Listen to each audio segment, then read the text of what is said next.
Mr. Chair, excuse me. Mr. Chair, because the last time I was here, I was only allowed 2 questions by you. And yet, mga kasamahan ko dito, bilang respeto sa mga kasamahan ko, they were allowed na 1 to sawa. Dapat maging fair ka, Mr. Chair. Pag sinabi mong 2 questions, 2 minutes talaga, you have to stick with it. You're not being fair, Mr. Chair. I am fair, kasi nandito ka sa... No, kasi nung last time, sabi mo sa akin 2 questions lamang. Sabi mo 1 question. Sabi ko, tinitipid mo ako, sabi mo 2 questions. And now, pinapayagan mo kahit na ilang questions. Be fair, Mr. Chair. Teka muna, bago tayo magkaroon ng impression na walang fair dito. Noon, sinabi ko na in the earlier statement na nag-uumpisa tayo noon at kinakailangan nating mabakate ang plenary at exactly 2:15, kaya tayo nagmadali. Kaya naman sabi ko sa inyo, pasensya na muna. Ngayon, sa dami ng gustong magtanong, kaya binigyan natin ng tigpa 5 minutes ngayon. Kaya lang, I am following a schedule here. Ito pa yung nandito kung wala na si Senator Marcos, tapos ka na. Mr. Chair. Mr. Chairman, I made a motion, Mr. Chairman. I have a pending motion, Mr. Chair. I second the motion. And kasi tapusin muna natin yung bitin na kasi hindi tayo, na para tayo nagpapatintero, Madam Coa Ang tinatanong napakasimple lang, paano yung inaudit yung ghost? Bago po bayaran ng COA yan, pipirma ang resident auditor. Pati yung area auditor ninyo, meron kayong area director Ibig nyo sabihin na bayaran ito nung walang pumirma na auditor? Your Honor, ganito po yung procedure natin. Wala na po tayong pre-audit, kaya po ang nagbabayad ay ang pumipirma na lang po. Wala akong pakialam sa pre-audit. I'm not asking you about the pre-audit. Meron kayong post-audit Yes, Your Ito Honor. nangyari, ghost project Opo. Tapos na tapos pero walang nangyari.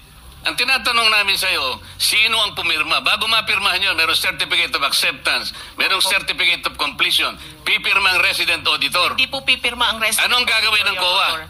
Post-audit nga lang po. Kaya po... Ano nga yung post-audit? In your charter, Opo. magkaintindihan tayo. Ito yung charter, sample of services listed in COA Citizens Charter, financial audit, performance audit, compliance audit, fraud audit, special audit, notice of disallowance, notice of charge, notice of suspension. Among this, alin ang akma doon sa performance ng contract? Opo. Nasaan kayo? Papasok po siya sa compliance, sir. Sus Mariosep, Opo. wala nga ang compliance Ganito po, Your Honor, marami pong observation ng mga auditors natin pagdating po sa compliance nila sa procurement. Sinong mag-a-avail ng compliance? Sino yung auditee? DPWH po sa case po natin ngayon, Your Honor. So anong nangyari? Marami pong observation ng mga auditors natin, sir, pagdating po sa compliance nila Kapag ba ang chairman mismo pumunta rito, he can present better questions than you, answers than you? Pareho lang din po yung isasagot, Your Honor. Kasi ganun Pareho po ang yung proseso isasagot? natin. Opo. Sandali lang. Let us follow the... Mr. Chairman, I'm now being tempted to raise a point of order, Mr. Chairman. I made a motion duly seconded, Mr. Chairman. Kasi nga kung... To subpoena, Mr. Chairman, today, Mr. Chairman, I'm asking it today because they said... if that will help us, okay. Any second? It was already seconded, Mr. Chairman. There's a motion and there's second. The motion is approved. Then let's continue with the questioning. Mr. Chair, sir, kasi yung 5 minutes ko, maraming sumingit.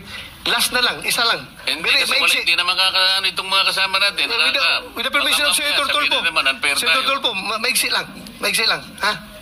Di ba, Mr. Chair? Kasi sabi ng, Mr. Chair, sabi ng COA. Teka muna, with the permission of Senator Tulfo. Okay lang? Clarification, Mr. Chair. Akala ko po ako yung... Oo nga, kayo na po ang susunod. Kaya lang, ang daming ayaw pang bumitaw. Hindi ho, naghihintay naman po ako. Tinatanong ko lang po yung sequence. Salamat, Mr. And then Chair. Senator Risa. Salamat, Mr. Chair. Pagkatapos wala na si Senator Amy, Senator Rapi. Sandali lang, ikaw na po. Thank you, Mr. Chair. Mr. Chairman, considering that this representation is part of the leadership, Okay. Priority. Okay. The list of... Last question, and then Senator Risa. Wala na si Senator Marcos, Senator Joel, Senator Rapi, Senator Robin, magkano ka? Senator Robin. And then Senator Mark. Okay, in that order. Thank you, Mr. Proceed, Chair. sir, proceed. Ma'am COA, sabi mo kanina, kaya hindi pa kayo nakapag-file ng kaso dahil itong mga ghost projects na ito ay 2025 nangyayari. Am I correct? At you need time para Sir, for makapag-file ka. clarification, isa po doon sa mga ghost projects na na-mention, sir, ay 2025. Pero sa iba po, hindi ko po masigurado kung anong taon. Okay, ganito. According to COA Annual Audit Report 2023, 2023 ito.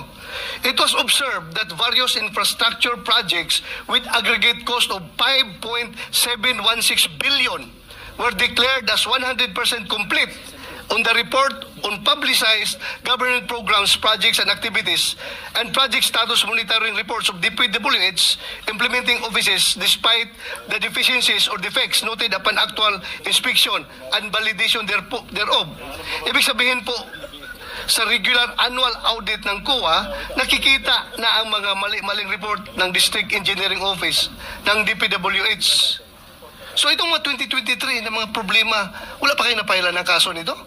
Your Honor, yung iba po dyan kasi, kinorek na nung contractor yung mga noted deficiencies. Yung iba naman po, nagbayad na po yung mga persons liable. At doon sa mga nakorek, kahit nakorek po, meron din pong mga pinataw or nakolektang liquidated damages po. So, meaning, wala talaga nakasuhan kasi naayos nila. Naayos nila ito lahat. Kasi 5.716 billion pesos na projects. Sabi maraming deficiencies. Tapos wala nakasuhan. Yan po yung total contract cost, Your Honor, yung 5.7. Yes. Opo. So wala nakasuhan ito. Itatanong ko po kasi, Your Honor, consolidation po yan sa lahat ng regional and district engineering offices. Yes, I hope, ma'am. That's your Opo. mandate. That's your mandate. Kukunin po namin sa mga regional auditors po gawin natin po ninyo. kung meron po silang mga finailan po para po dyan. Salamat, Opo. ma'am. Thank you po, very Your much. Mr. Chair, I'm done. Thank you, Maraming salamat. Senator Risa. Your turn. Salamat po, Mr. Chair. So, Ms. Sara Diskaya, nasa garahe niyo pa po ba yung mga sasakyang iyon? Pag chinek po ngayon, andun pa rin po, tulad nung sinabi niyo sa mga interviewers? Yes po. And sabi niyo po kasi sa kanila nung interview, 40, ngayon 28. Ilan ba talaga ang sasakyan niyo? Kasi kasama pa yung mga service cars ng mga employees ko that is owned by the companies. So, ilan po yung mga sasakyan na sa inyo at inyong pamilya? 28. 28, no? Napakarami pa rin po. Okay. Sa DPWH po, Mr. Chair. Yes, minority. Point of information para sa inyo, no? I'll transfer to the DBCC. Yung binanggit niya, nabanggit kasi yung mga kotse, Mr. Chairman, eh. Yung sinabi niyang pinagbilan niya, yung Febel Enterprises, ito yung mga charge ng BOC ng smuggled Bugatti, Chirons. Yun yung kumpanya. Puro smuggled ng kumpanya, ang mga sasakyan nito, undeclared Mercedes-Benz, Sportsmaster, kung ano-ano, 2022, pero 2024, yung dalawang Bugatti. For the info. Salamat po, Minority Leader. May Mr. Bugatti Chair. ka, no? May Bugatti? Wala po. Wala po. So, Mr. Chair, it would seem based dun sa information ni Minority Leader, may iba pa pong offenses, possible offenses na mapasok po sa findings natin dito sa inyong committee report po. Magtanong naman po ako sa DPWH, Mr. Chair, sa kung sino ang sasagot para sa department. Ang department po ba at sa tingin nyo yung bagong secretary susuporta po sa isang one-strike policy sa mga contractors? Ibig sabihin, one-strike ban, zero tolerance policy. Ibig sabihin, tanggal ka agad ang contractor na napatunayang palpak, pabaya o tiwali. Kasi hanggang ngayon, dun sa 15 na contractor na pinangalanan ni Presidente, hanggang ngayon, wala sa kanila, zero ang nasa blacklist. So, sino pong sasagot, Mr. Chair? DPWH, there a policy who's going to answer? Yusek Cabral. Yes, ma'am. Mabuti kayo po yung sasagot dahil madalas din po kayong nababanggit nitong mga araw na ito. One-strike policy po, zero tolerance policy. Susuportahan po ba ng department at pati ng bagong secretary? Sa palagay ko po, susuportahan po yung one-strike policy. Considering yung mga events po na nangyari ngayon. So, ibig pong sabihin, yung 15 contractor na pinangalanan ni Presidente, posibleng pumasok sa blacklist these days? Yes, Your Honor, Mr. Chair, possible po.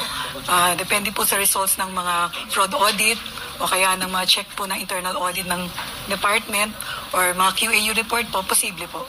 At ano pong time frame din nung fraud at saka internal audits po na iyon para matukoy kung mayroon sa 15 na papasok sa blacklist ng department? Hindi ko po alam yung instruction ni former Secretary Bonoan, pero alam ko po nagpaikot na po siya ng mga quality assurance unit sa lahat po ng mga regional offices. Yung fraud audit po ay kinokonduct ng Commission on Audit. So sabi po nila, isang buwan. Isang buwan po Kanina ang po. fraud audit at internal audit. Yung internal audit po sa amin po yun. Sa inyo naman, Meron sa pong, department. internal audit sa amin na under ng Office of the Secretary.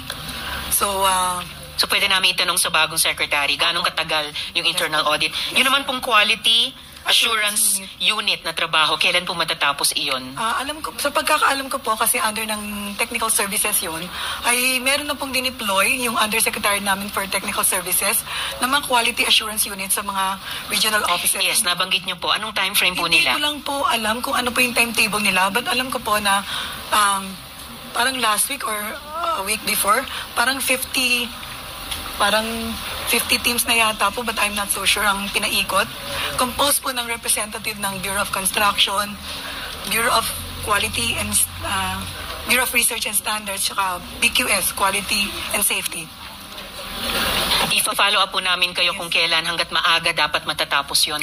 And Yes, Your Honor, Madam Chair. Salamat, Yusek Cabral. And Mr. Chair, dahil napag-uusapan na rin kahit kanina yung audit, itanong ko po kay Director Tracy Ann ng COA, well, hindi, sa DPWH pa rin, Yusek Cabral, pero kaugnay po ng audit na pag-uusapan kanina. Ano namang uri ng warranty ang meron sa mga proyekting ito? Ibig sabihin, kapag po nasira yung isang flood control project, pwede po bang paayos sa kanila at patapusin at no cost to government? Your Honor, sasagutin ko po yan sa pagkakaalam ko. Kasi Of course po. planning po and PPP ang hawak ko. Alam ko po may 1-year warranty pagkatapos po ma-declare na completed. So yung 1-year warranty po, after that, tatanggapin po ng implementing office for the certificate of acceptance. Yun po, during the period po, kung meron na observe na mga defects, kailangan pong ipakorek nila sa mga contractor at no cost to the government, Your Honor, Mr. Chair. At kung hindi po nila i-correct, sa pagkakaalam ko po, pinapatawan po sila ng, parang nire-recover po yata lahat ng mga monies or retention money or billing, hindi po papayagang makakubra ng final billing kasi alam ko po requirement po yung certificate of acceptance para ho makakubra ng final billing. Sa pagkakaalam ko po, Your Honor, Mr. Chair. Kahit po 1 year lang pala yung warranty, Yusek, at parang napakaiksi po, no, para sa mga infrastructure projects, kasama na po itong mga flood control projects, siguro naman within 1 year din natatapos yung audit report. So kaagad, ibinibigay po sa DPWH, kaagad na nakukuha ng pansin niyo kung may sinasabi ang Commission on Audit na mga nasirang proyekto o under the standard set by the department, lalo na po kung ghost, as in invisible. Tama po. So, moving forward, sa mga ganyang klase mga proyekto, hindi ba pwedeng at no cost to government, ipagawa ulit sa contractor or patapusin or pag-apirin kung ghost lang po iyon? Tama po, Your Honor, Mr. Chair, na lahat po ng depekto na as a result of their workmanship ay dapat pong i-correct ng contractor at no cost to the government. So moving, yes, Mr. Chair, SP Pro Tem. Madam Cabral, total wala na si Secretary Bonoan, ikaw na yung representative ng DPWH. Doon sa 15 construction company na binanggit ni Presidente, meron bang ongoing projects ngayon as we speak? Doon sa 15 na binanggit ni yung Pangulo. Palagay ko po meron dahil... Palagay mo? Opo. You have to be... pasensya na po, Your firm. Honor, Mr. Chair, kasi hindi po ako operations. Okay, last question. Sa pagkakalam mo, may ghost project ba? Sinabi ni Secretary nung... Yes, oo nga. Sa pagkakalam mo. Yun po yung sinabi ni Secretary. Sa pagkakalam mo nga, in your own opinion. Hindi ko po masasagot na confirm dahil hindi ko po alam kung ano yung nangyayari sa operations. Pero yun po yung sinabi ni Secretary. So you believe, you support Yes. the statement of the Yes, former po, Your Secretary Honor. that indeed there are ghost projects? Yes, Your Honor. And can you identify those contractors who are involved in these ghost projects? Hindi ko pa po alam dahil may nag-audit po. Baka po Baka po yung director namin ng internal audit na nasa likod makakapagsabi po kung ano po yung resulta ng audit. Because the internal audit po ng department ay directly under kay Secretary. Alright, Dorisa, proceed. Yung mag-intervene, madididak yung time mo, ha? So, it's up to you kung papayag ka. Honor, Mr. Chair, i-qualify ko rin po yung tinanong ni Senator Risa. Yes, Mr. Chair. Sabi po ng operations, 5 years. 5 years na po pag structural. That's guarantee. better po, Mr. Chair. Sa flood control daw po, 15 years for permanent structure. Yun po. 5 years sa flood control, 15 years for sa permanent structure. permanent I structures. suppose yun po yung tulay. So hindi po tinuturing na permanent structure ang flood control. Semi-permanent daw po. Semi-permanent. And yung tinuturing yung permanent structures, Mga tulay po siguro, at for saka mga example, building. At mga buildings. Apo. So within the 5 years, Yun pong flood kapag po nasira o Structural. nakitang substandard or, Yes or po. ghost, it should not Apo. take 5 Ay. years to see or unsee a ghost project na Yes flood po, Your control. Honor. Yes po. Moving forward, sa tingin nyo papayag ang department, paayos yan, paapirin yan, itaas sa standards ang flood control project at no cost to government. Dapat po, Your Honor. Dapat Mr. lang Chair. po talaga, ma'am. Ngayon, bukod po dun sa suspension, yung sinabi ni Chair kanina na revocation, meron na ba tayong doble gastos, doble danyos policy? Kung saan pagbabayari ng doble. Una, para sa construction. Pangalawa, sa repair. Yung mga contractor, kung sila ay may substandard project. Sa tingin nyo po ba, ideya itong doble gastos, doble danyos policy, ideya na pwedeng suportahan ng bagong secretary? Kasi gusto ko lang pong i-remind, Mr. Chair, ang department na hindi dapat taong bayan ang gumastos ng doble. Kapag palpak yung flood control project. Pwede po, Madam Chair, na pag-aralan yan. I'm sure anything po na makakatulong para masiguradong tama yung proyekto, yung kwalidad at yung hindi ghost ay susuportahan po ng buong departamento. Okay, so i-follow up po namin yan sa inyo. Isa pang dagdag na consequence o parusa lalo na para sa proyekto sa flood control. Kasi kanina, Mr. Chair, hindi ko nga alam kung ako'y matutuwa or iiyak na naghihiring tayo samantalang suspended na naman ang trabaho at saka pagpasok sa eskwelahan, sa public, sa government dahil sa ulan at napipintong baha na naman. Mr. Chair, matanong naman po sa BIR. Your 5 minutes is up, I see. Senator. One last question, Mr. Okay, Chair. okay. Salamat po, Mr. Chair. Para po kay Deputy Commissioner, I'm sorry. Okay, I thought I saw Sir Lumawi kanina. So, Deputy Commissioner Barcelo ng BIR. May investigasyon na po ba ang BIR kung nagbabayad ng tamang buwis ang mga diskaya at ang kanilang mga kumpanya? Pati na rin po lahat ng mga kumpanya at personalidad na sangkot sa flood control scam. Yes, Your Honor. The Commissioner has already stated before that all those initially 15 contractors will be subjected to BIR investigation, Your Honor. Will be subjected? Are they not yet being subjected as we speak? They are subjected in the sense that a letter of authority to kick off the investigations are now issued by the BIR Commissioner, and it is for service to the companies involved. Sorry, letter of Authority, Your Honor. authority. Letter of authority. So will be served pa lang. Kailan po isa-serve?